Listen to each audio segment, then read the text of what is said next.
सत्संग से सोधी आवे, नहीं जीव 84 में जावे। सत्संग से सोधी आवे, नहीं जीव 84 में जावे।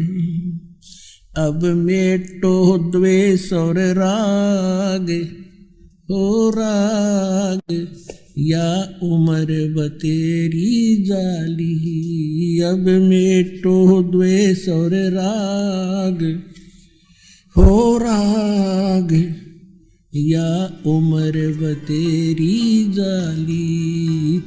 उसकी पत्नी ने पूछा कि आप क्यों रो रहे हो, लेकिन वो बोल नहीं सके, क्योंकि जब मन भर आता है आवाज़ निकलती नहीं, तो सच्चे दिल के अंदर जब रोना आता है। अब आमनी देवी उनकी धर्मपत्नी ने पूछा, जी कैसे जल्दी आ गया आप, तो आपने तो बहुत समय लगाना था, 2 ढाई 3 महीने का टूर प्रोग्राम था आपका। वो बोल नहीं रहा, अंदर जाके अपने कमरे में मकान में ऐसे मुंदे मुंह गिर गया और ऐसे रोए जैसे बच्चों की माँ बाप दोनों मर जाते हैं, बुरी तरह तरफ कर रोते हैं। आमनी ने सोचा, अपने मन में विचार किया कि हो सकता है मैं कंजूस हूँ थोड़ी सी, ये दान धर्म घना करा करता है और मैं इसको टोका टाकी कर देती थी कि हिसाब का धर्म हुआ करता है, अब ज़्यादा मत लुटाओ खजाना, बच्चे भी पालने हैं। तो हो सकता है इसका किसी ने रास्ते में धन चोरी कर लिया हो, यात्रा खर्च ना रहा हो, इसलिए वापस आ गया हो, और ये रो रहा हो इसलिए कि अब आमनी फिर इसका माथा ठनकेगा, आमनी का पैसे मांगूंगा तो वो कह रही है, जी कोई बात ना, किसी ने आपके धन चोरी कर लिया, कोई बात नहीं, आप और ले जाइए, कि परमात्मा ने तुम्हारे कमी छोड़ रखी है, बहुत धन है आपके, ले जाना, मैं कुछ नहीं कहूँगी। तो वो अपने हिसाब से सोच रही है कि शायद इसलिए रो रहा है। काफ़ी देर रोने के बाद जब हल्का दिल हो लिया और वहीं से रोने लग गया था, तब धर्मदास ने कहा, आमनी मेरा धन अगर निकल जाता, चोरी हो जाता, मैं नहीं रोता और ले जाता तेरे को समझा बुझा के, लेकिन आज मेरा वो धन गुम हो गया, चोरी हो गया, शायद मुझे मिला नहीं, और वो नहीं मिलेगा तो मैं जीऊँगा नहीं, संसार में रह नहीं सकता। तूने सारी कहानी बताई, सारा कुछ बताया, जो परमात्मा ने सृष्टि रचना सुनाई थी धर्मदास को। धर्मदास जी ने अपनी पत्नी को टू दी वर्ड सुना दी, वर्ड टू वर्ड सुनाई, सारी कथा बताई, नो घटना घटी। ऐसे महापुरुष मैंने हाथ लगा के देखा, उनका शरीर कति तो रुई जैसा था। आमनी कहने लगी, आप व्यापारी होकर के, आप लाला होकर के, सेठ होकर के सौदा चूक गए।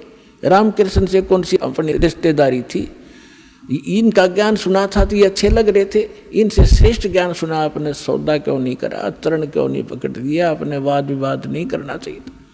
धर्मदास कह रहा है कि इसीलिए तो रो रहा हूँ, मेरी बुद्धि पर पत्थर पड़ गए और इसलिए रो रहा हूँ। मैं जिंदगी में पहली बार सौदा चुका हूँ, जो घाटे का सौदा करके मैं घर आया हूँ।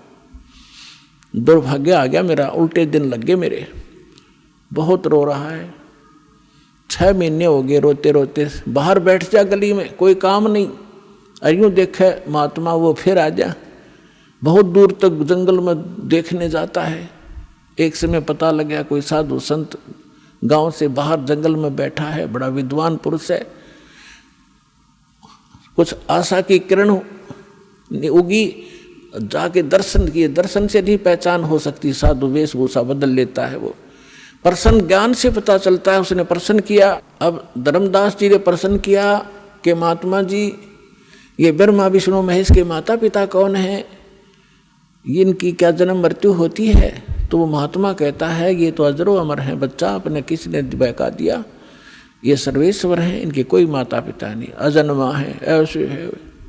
उठ कर चल पड़ा कि नहीं, रॉन्ग नंबर है, तो इसको कुछ नहीं पता, ये तो खाकी आदमी है, वो नहीं है जिसकी मुझे तलाश है। उस ज्ञान से पता लगा, फिर रोआ बुरी तरह, फैसला कर लिया भगवान या तो मिल जा ना मरूंगा। तब उसकी पत्नी ने कहा कि ऐसे नहीं मरते, मरने से कौन सा मोक्ष हो जाएगा, आप बताओ ना। वो कुछ तो उन्होंने बोला होगा वार्ता में, तो परमात्मा ने प्रेरणा की धर्मदास में प्रेरणा की अको हो। वो ये कह रहे थे कि जहाँ भी धार्मिक अनुष्ठान होते हैं, भंडारे होते हैं, साधु संत भक्त इकट्ठे होते हैं, वहाँ मैं पहुँच जाता हूँ अपना ज्ञान सुनाने के लिए। तो आमनी बोली जी भंडारा ही कर दो फिर। उसने 1 दिन का कहा था, आमनी ने, धर्मदास जी ने 3 दिन का रख दिया कि पता लगते लगते देर हो जाती है, तीसरे दिन तावेंगे। तो 3 दिन का भंडारा कर दिया, साधु संत भक्त आमंत्रित कर दिए, दूर दूर देश से आने लगे। तीसरा दिन चला गया, सभी साधु भक्त संत आहार करके जाते रहे। तीसरा दिन आफ्टरनून हो गया। अब धर्मदास ने फाइनल कर लिया, जब आज परमात्मा नहीं आए, यदि आज परमात्मा नहीं आए, फाइनल कर लिया कि फांसी खा कर मरूंगा आज, हृदय से कति फाइनल कर लिया। वो तो अंतर्यामी है, अकाज पक्का काम बिगाड़ेगा यूँ। उसी समय परमात्मा आगे और वहाँ से 50 गज की दूरी पर, 100-125 फुट की दूरी पर, 50-60 की दूरी पर एक कदम का पेड़ था। उस कदम के पेड़ के नीचे परमात्मा उसी रूप, जिंदा वाले रूप में वेशभूषा में बैठ गए। अब धर्मदास जी खाना उधर खिला रहा है भंडारे वालों को और देख रहा है इधर उधर, उनमें कोई था ही नहीं। वो ऐसे देखा सामने एक वृक्ष के नीचे वही जन देखा बदन शरीरम, बैठे वृक्ष कदम के तीरम। वही जिंदा महात्मा का शरीर और एक कदम के पेड़ के नीचे बैठे हैं। भाग्या गया दौड़ के, शरणों में पड़ गया, बुरी तरह रोए, नो गले के लिपट गए। ए भगवान, इब का ना छोड़ के जाना अपने दास को, अब के ना छोड़ना भगवान, जो कहोगे मैं सारी मानूंगा। तो परमात्मा बोले ठीक है, मैं इसलिए आया हूँ कि तेरे को ज्ञान समझाऊंगा, ऐसे कर इन सबको फारिग कर दे जितने भी ये नकली बैठे हैं संत साधु। वो परमात्मा ने इसलिए कहा कि अगर मैं इनके सामने चर्चा करूंगा, मैं एक बताने वाला, ये 10 भरमाने वाले जो कहें झूठ बोल रहे, ये कहाँ से लिया ज्ञान फलाना, तो इस आत्मा को ये समझन नहीं देंगे। इसलिए उनको सबको फारिग करा। और धर्मदास अपने परमात्मा को लेकर घर में प्रवेश किया, अपनी पत्नी से कहा कि आजा, मिल गया भगवान मुझे, ये है मेरा धन जो खो गया था, आज मिल गया। कहने का भाव ये लंबा ना करे दास, कि उन्होंने दोनों ने उपदेश लिया। आमनी ने कहा भगवान आपने, ये आपका भगत बहुत नरम आत्मा का था, यदि मैं इसको सांत्वना ना देती तो ये पहले मर जाता, इतना दुख नहीं देना था अपने बच्चे को, ये तो मर जाता। तब परमात्मा ने कहा कि बेटा इसको मैंने लोहे जैसा ताव दिया, जैसे लोहा गर्म कर दिया जाता है तो लोहार उसका दुश्मन नहीं होता, या सुनार सोने को गर्म करता है, इसलिए कि जो चाहो आभूषण बनाऊंगा। और ये पहले काल का एजेंट बन रहा था, मेरी एक नहीं सुना था, सारी बात साची मान लेता और फिर मुकर जाता था। तो बेटा अब इसका लोहा गर्म कराया हमने 6 महीने तक इसको तड़फा के, अब मैं जो कहूँगा ये सारी स्वीकार करेगा, इसलिए ये ताव दिया था, अब ये सारी बात सुनेगा। मैं साथ था इसका, मरने थोड़ा देना था इसको। तो फिर दोनों ने उपदेश लिया। फिर क्या हुआ, धर्मदास ने रट लगा दी, भगवान मुझे वो लोग दिखा दो, वो लोग दिखा दो। परमात्मा बोले अरे मैं जो कह रहा हूँ वह मान ले, देख लेगा जब भी वही बात है, मुझे विश्वास कर, मैं झूठ नहीं बोल रहा, कि नहीं वो स्थान दिखा दो, वो भगवान कैसा है। परमात्मा ने खुद कह भी दिया कि मैं परमात्मा हूँ, मैं सारी सृष्टि का रचनहार हूँ, लेकिन ना जची। तो परमात्मा ने कहा ठीक है दिखाऊंगा, कभी समय आने दे।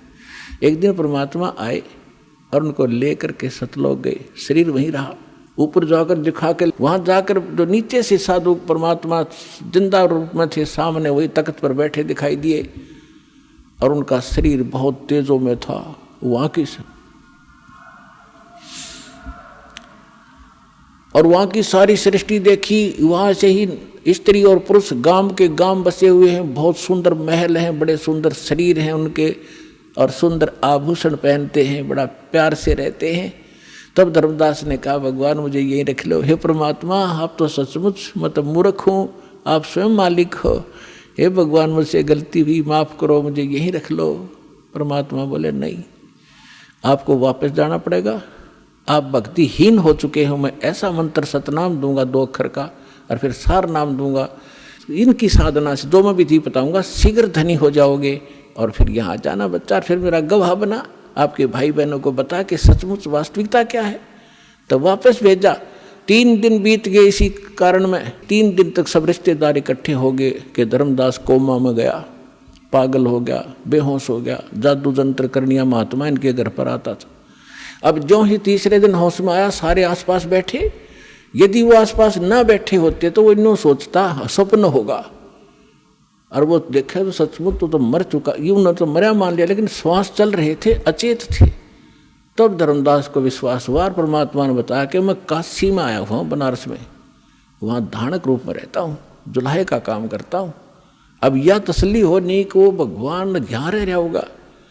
तो जितने भी सब रिश्तेदार थे वो तो खुशी मनाई, भाई धर्मदास जीवित हो गया, चोखा धन्य है भगवान। फिर वहाँ पहुँचा, जाके बनारस में देखा भगवान सामने, ओए होए वही बैठे जो के नो चरणा में पड़ गए। पहले प्रथम मंत्र दिया था, फिर सतनाम दिया, धीरे सार नाम देकर फिर कसम दिला दी, धर्मदास मेरी लाख दुहाई, ये सार मूल ज्ञान जो मैं तुझे बता रहा हूँ अभी कहीं बताना नहीं, और ना ये सतनाम देना किसी को, ना सार नाम देना, नहीं तो धर्मदास तेरी मेरी लाख दुहाई, सार नाम की दबार ना जाई, मूल ज्ञान बार जो पढ़ी, बिजली पीटी हंसनी तरी। और ये सार नाम को तब तक छुपाई जब लग 12 पंथ ना मिट जाई। कलयुग बीतता 5500 पाचा, जब मेरा वचन होगा साचा। चौथा युग जब कलयुग आई तब हम अपना अंश पठाई, और फिर हम पूरे विश्व को पार करेंगे। धर्मदास ये छुपा के रखना। तो वो समय आ गया है बच्चों।